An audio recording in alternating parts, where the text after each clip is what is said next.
He stopped her for a crime she didn't commit. He thought he had caught a thief.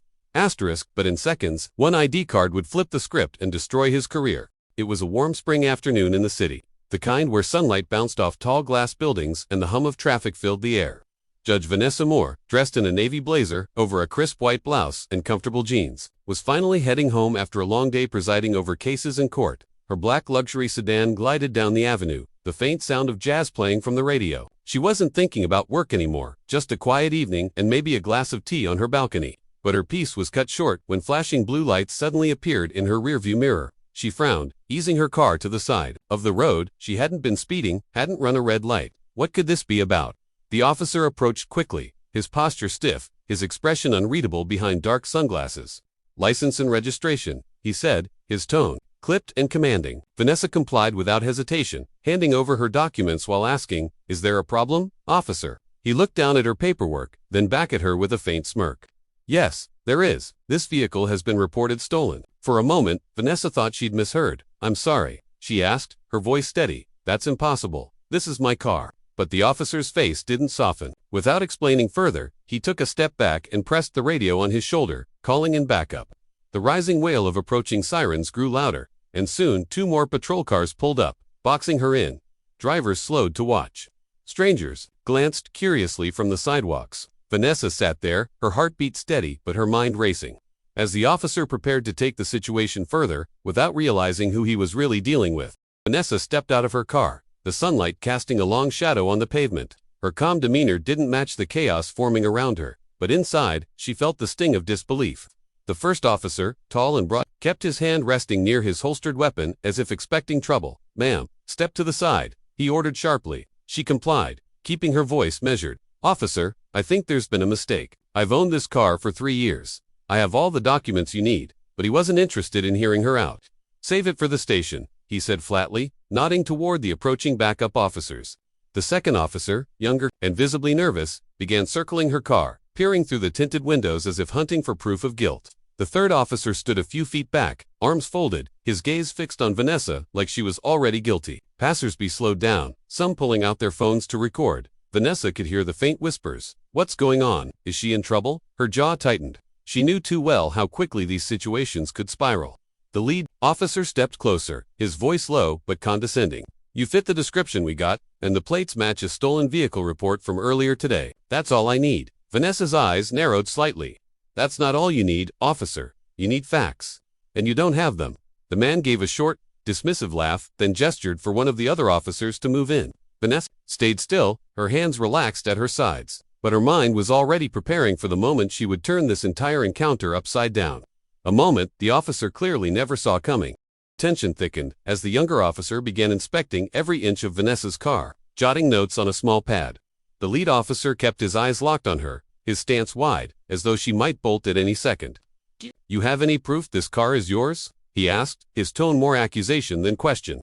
Vanessa tilted her head slightly, her voice steady. "Yes, but I think you'll want to see this first." She reached slowly into her purse. Her movements, deliberate, her eyes never leaving his hands. "Where I can see them," he barked, his hand twitching near his holster. "Relax," she replied coolly. "I'm not pulling out a weapon."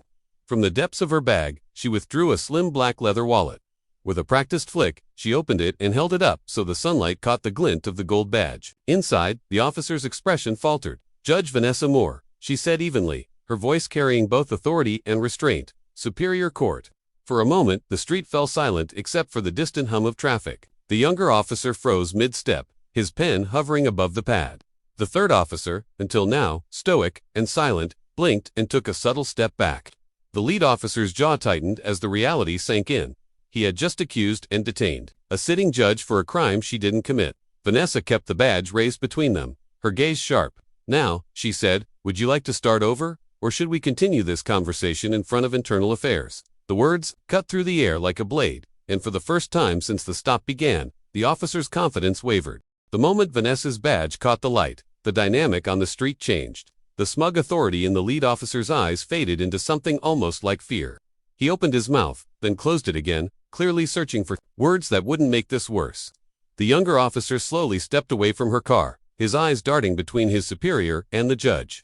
As if realizing he had stumbled into a career-ending scene, the third officer, who had been standing back with folded arms, now looked anywhere but at Vanessa, as if the pavement itself had become fascinating.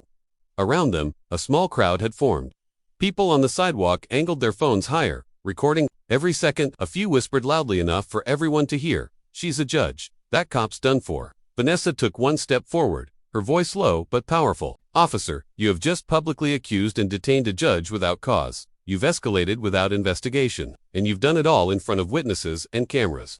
The man's Adam's apple bobbed as he swallowed hard, his sunglasses now seeming less like a shield and more like a mask, cracking under pressure. I'm sure this is just a misunderstanding." She cut in sharply. "No, this is a violation, and I take violations of the law very seriously."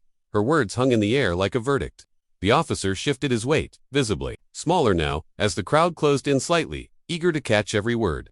For the first time since the stop began, Vanessa allowed herself the faintest smirk because she knew the balance of power had shifted, and it wasn't shifting back. The lead officer's voice cracked slightly as he forced out the words, I'm sure this is just a misunderstanding." Judge Moore, his tone had shifted from commanding to almost apologetic, but the damage was already done. The younger officer had stopped writing in his notepad altogether, now standing stiffly beside the patrol car like he wanted to vanish. Vanessa took her car keys back from him without breaking eye contact with the man in charge. "A misunderstanding," she repeated, her voice calm but razor-sharp. "That misunderstanding could have ended with me in handcuffs. Or worse, do you realize how quickly this could have gone wrong?"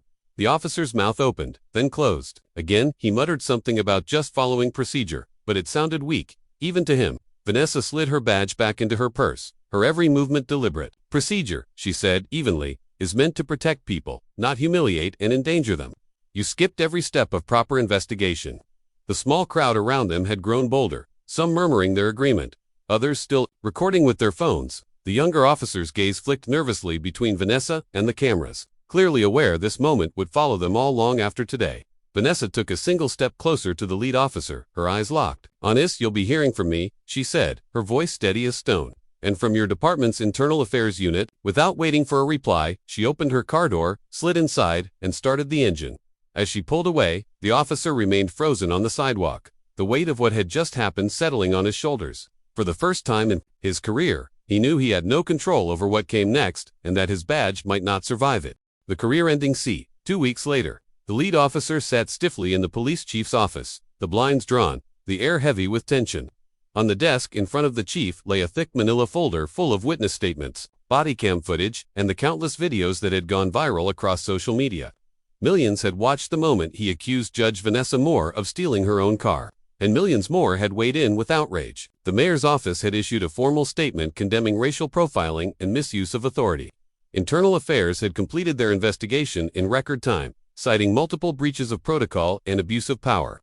The officer tried to explain, blaming bad information from dispatch, but the chief's face remained expressionless. "You had the chance to verify the facts before escalating," the chief said flatly. "You didn't, and you did it to a sitting judge, in public, on camera." The silence that followed was final. A single sheet of paper slid across the desk, his termination notice. Outside, as he walked through the station for the last time, colleagues avoided his eyes. Meanwhile, Judge Vanessa Moore continued her work in the courthouse, her reputation stronger than ever. She hadn't spoken publicly about the incident, but her quiet presence at a police reform meeting the following month said more than any press statement could. One afternoon, as she drove her black sedan through the city streets again, she caught her own reflection in the rearview mirror. Steady, unshaken. Justice, she thought, wasn't always about verdicts in a courtroom. Sometimes, it happened right there on the street, in broad daylight, for everyone to see. And this time, it had left a mark that no one in the department would forget. If you enjoyed this story, don't forget to like, comment, and share your thoughts. *Subscribe to Deep Wounds for more powerful and gripping stories every week.